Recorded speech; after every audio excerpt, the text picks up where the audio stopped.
Hi everyone, it's Andrew from RC, and I'm here in my man cave desperately trying to review and round up the build of my Cross RC MC8. I've done it with 5 questions. The first question, is it any good? Yes, it's fantastic. It is a whole new experience driving one of these, watching one of these even, which is what we're trying to convey in the videos. These things move and interact with their environment. They drive over stuff differently. This one, because it's so long, it's a bit like a sausage dog, like that Slinky dog out of Toy Story. The front goes over stuff, and then like a second or two later, the back goes over it as well. It's really cool. They are quite stunning. Terry and I were both quite worried that these trucks were going to be a bit of a lemon, a bit of a sort of shelf queen. That they were going to look okay going down a nice gentle path or on your lawn outside your house, but out in the real crawling world, that they would be a complete nightmare. Absolutely the opposite. These trucks are they are decimating the trails that we're taking them on. Aftermarket tyres help without a doubt, but regardless, there's a lot more to it than tyres. These are ferocious crawlers, given the length, obviously. It isn't a London taxi, it isn't going to turn like my 10.2 does, but that aside, this truck is an absolute beast out on the track. Question number 2. So how was the build? If I can summarise it in less than 20 minutes. The build was really good. Easy, straightforward, brilliant instruction book. A lot of the hard stuff is done for you. Remember, your axles are built for you, your gearbox and motor are built and assembled and matched up, cogged up properly. All the really messy, dirty stuff and potentially serious stuff to get wrong is done for you. You just bolt it onto the chassis. The rest of it is just, it's built like building an Airfix kit, I guess. You've got to have the right glue, so get some Plasti-Weld or liquid poly. A lot of this is really hard plastic, almost like a resin. Some of it is your more traditional plastics, but it goes together, piece of cake. Even the opening doors, the hinges, the metal hinges, are a little bit fiddly. If you've got to have a tiny little screwdriver, but bosh. The holes are pre-drilled. Yeah, that's how good it is.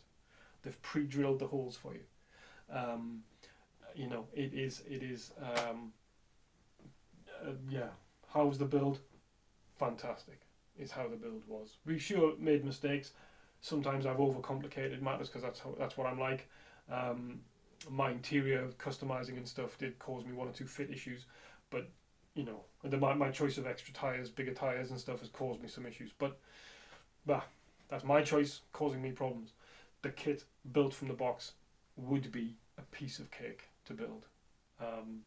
This is the 2018 model as well. Let me just point that out. The previous 2017 and earlier models, you had the cab was flat packed, so you had to build the cab up, get it square, and so on. That looked tedious and dreadful to do, and I think the cab is also heavier on those models as a result. So this is definitely the one to go for if you don't be tempted to buy a 2017 model.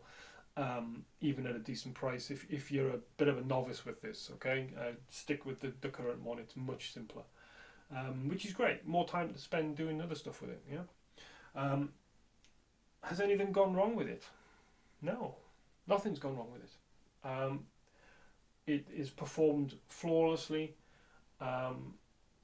Yeah, it's performed flawlessly. Obviously, a lot of the top half of the truck is to do with you building it and gluing stuff together properly and so on. So, if you might find you build one and something keeps dropping off or so on, well, that's down to you gluing probably.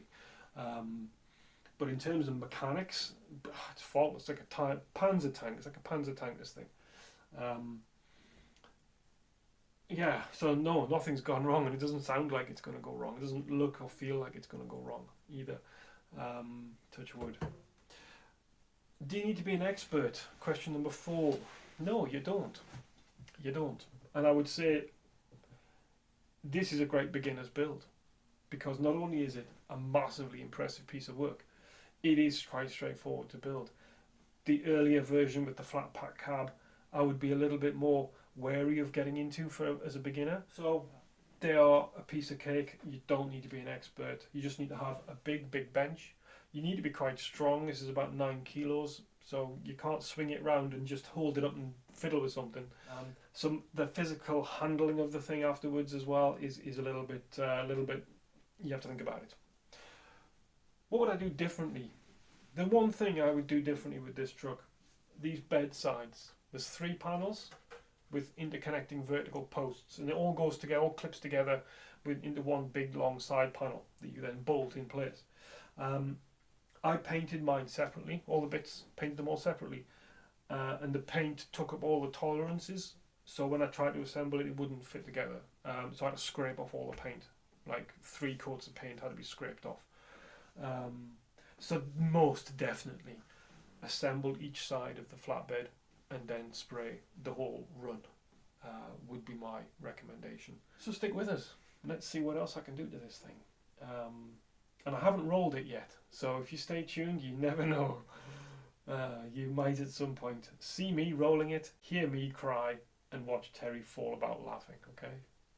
So if that's not an incentive, I don't know what is. Go and get one. Try it. You'll love it. You don't need another TRX. You don't need another Axial. Try one of these. Do it. Makes sense. All right. Thanks, gang. Catch you soon. Check us out on Instagram, of course, and RC Fun. And stay tuned on YouTube. All right.